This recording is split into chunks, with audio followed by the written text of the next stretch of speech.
안녕하세요. 반갑습니다. 최인석 강사입니다. 제가 최근에 제주도 여행을 다녀왔습니다. 제주도 여행을 가면서 가장 많이 고민했던 게 뭐냐면 렌터카였습니다. 렌터카. 네. 그래서 이거는 제가 렌터카의 업체를 홍보하거나 그러려고 하는 목적은 1도 없고요. 그럴 만한 이유도 없고, 그리고 제가 뭐 거기서 어떤 돈을 받거나 그런 것도 1도 없었습니다. 돈을 저한테 줄 이유도 없지만, 렌터카 업체를 이용했고, 그리고 어떻게 활용을 했다. 제가 있었던 그 사실만 가지고 이야기를 여러분들에게 드리겠습니다. 아무튼 제주도 여행을 4박 5일 동안 갔다 왔는데 4일간 이제 렌터카를 빌렸어요. 이제 횟수로는 24시간 곱하기 4니까 4일간 렌터카를 빌렸는데 그 인터넷에 검색을 해보니까 사람들이 돌하르팡이라는 사이트를 추천하더라고요. 돌하르팡. 거기에 들어가면은 이제 그 렌터카 여러 가지 다수 렌터카 업체의 가격 비교를 이렇게 쫙 할 수 있어가지고 거기에 들어갔습니다. 네이버에 물어보니까 이제 거기 추천하길래 그리고 렌터카 업체가 쫙 뜨는데 제 눈에 보였던 곳은 가장 저렴했던 곳은 패밀리 렌터카였어요. 패밀리 렌터카 그 뭐라고 될까요? 그 여러 렌터카들 중에서 그래서 이제 가장 싸니까 제가 렌터카를 거기 들어갔죠. 들어가서 이게 보니까 가격이 그 4일간 빌리는데 모닝이었어요. 처음에 모닝은 400원 빌렸는데 한 5만 원인가 6만 원 정도밖에 안 하더라고요. 이게 너무 싸잖아요. 그래가지고 제가 전화를 해서 물어봤습니다. 제가 이거 도하르팡이라는 사이트를 보고 패밀리 렌터카에 제가 이렇게 물어보는 건데 이게 4일간 빌리는데 이 정도 가격이 맞습니까? 하고 물어보니까 맞다고 하더라고요. 이게 하루만 빌리는 게 아니라 4일간 빌리는데 그래요? 그러니까 맞다는 거예요. 그래가지고 그러면 이렇게 쌀 것 같으면은 제가 캐스퍼를 타보고 싶은 거예요. 왜냐면은 캐스퍼를 한 번도 타본 적이 없어가지고 그거를 이번에 한번 타볼까 싶어서 캐스퍼를 보니까 8만 원이었어요.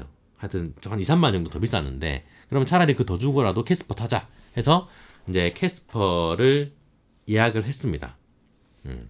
근데 이제 그 모닝을 제가 예약한 거는 72시간인가? 정확하게 제가 시간이 좀 지나서 기억이 안 나는데 그 시간 전에 취소를 하면은 제가 정확하게 72시간인지 48시간인지 그게 여부가 지금 정확하게 기억이 안 나는데 아무튼 일정 정해진 시간 전에 취소를 하면은 100% 환불이 되더라고요. 그래서 모닝 결제한 거는 100% 환불을 받고 그리고 캐스퍼를 예약을 했습니다.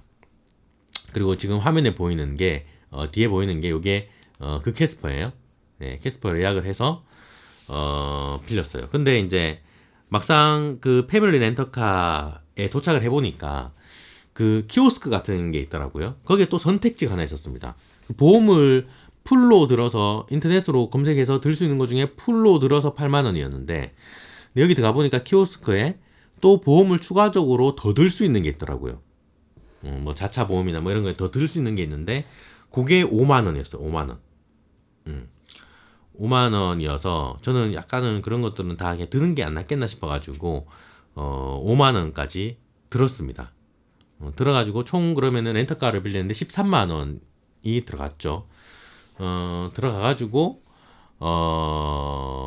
가자마자 이렇게 꼼꼼하게 이렇게 영상으로 그리고 사진으로 많이 남겼어요. 왜냐면은 나중에 이게 굉장히 어떤 분란의 여지가 된다는 그런 이야기가 있어가지고 꼼꼼하게 남겼습니다. 그리고 여기 보면은 이 밑에 범퍼 밑에 이런 데도 기스 나고 뭐 이런 것들 여기 좀 기스 났네요. 예, 미리 지금 확인하고 있는 거죠. 범퍼 밑에 나 이런 데도 꼼꼼하게 다 확인을 해야 된다고 하더라고요. 그래서 그 제가 좀 많이 고민하고 걱정했던 것 중에 인터넷에 후기 중에 이런 보험 같은 것들을 이렇게 여기 밑에 기스 났죠. 지금 보이는데 이런 것들을 잘 확인해야 된다는 거예요. 이런 거 가지고 나중에 뭐라고 될까요? 그 청구비 과도한 청구비가 발생하고 그랬다는 사례가 유튜브에 올라와 있더라고요. 근데 이거는 패밀리 렌터카에서 그랬다는 게 아니라 어느 렌터카인지는 저는 모르겠지만 저런 거 갖고 막 이렇게 과도한 비용을 그 발생시켰다 이런 내용도 있었고 그리고 이게 가격을 책정할 때 하루 빌리는데 원래는 60만 원인데 이렇게 뭐 더 싸게 하는 것처럼 해가지고 뭐 60만 원 뜯고 뭐 이렇게 뭐 하루에 2만 원 뭐 이런 식으로 하는 걸로 해서 만약 막상 사고가 나면은 이거 원래 60만 원짜리기 때문에 하루에 60만 원씩 뭐 렌탈 비용을 원래는 줘야 되는 겁니다. 이런 식으로 해가지고 뭐 돈을 뜯었다 이런 유튜브의 피해 사례들을 보고 난 뒤에 굉장히 저도 이렇게 렌터카를 빌리는 게 불편하고 찝찝하더라고요, 사실. 그래서 제 차를 가지고 가야 되나 이런 생각이 들 정도로 걱정이 됐습니다. 그런데 막상 저는 4일 동안 이 렌터카를 너무너무 잘 탔고요. 그리고 저 보험을 다 이렇게 풀게이지로 들어서 그런지 뭐 특별히 그래서 그런지 아닌지는 모르겠지만 차량을 검수하는 사람이 생각했던 것만큼 그렇게 막 깐깐하고 꼼꼼하게 이렇게 확인을 안 했던 것 같습니다. 제 차 같은 경우에는요. 그리고 제가 워낙 깨끗하고 또 조심조심 타서 그런 것도 있겠지만 아무튼 그렇게 해서 통과가 되고 4일 동안 잘 탔습니다. 그리고 다음에 만약에 제주도에 가면은 또 렌터카를 빌릴 의향이 있냐 이걸 묻는다면 저는 안 빌리고는 안 될 것 같아요. 렌터카를. 그러니까 제 차를 가져가는 것도 배에 실어서 가야 되는데 너무 힘들고 비행기 타면 그냥 대공항에서 1시간 만에 가는데 이제 차로 이제 부산까지 가서 차를 실어가지고 제 차를 가지고 이렇게 가는 거는 너무 힘들 것 같고 렌터카를 그대로 빌려서 탈 것 같습니다. 그리고 뭐 어쨌거나 저쨌거나 저는 패밀리 렌터카를 잘 활용했고요. 저의 경우는 특별히 문제가 없이 잘 탔습니다.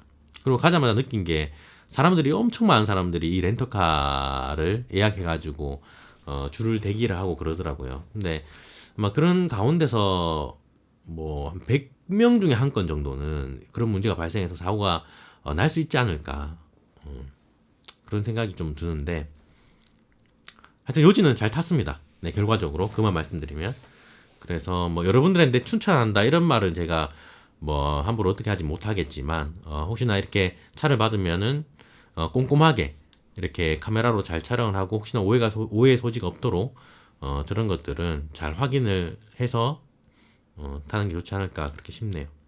아무튼 저는 잘 타고 잘 여행을 잘 갔다 왔습니다. 감사합니다. 네, 렌터카 후기였습니다.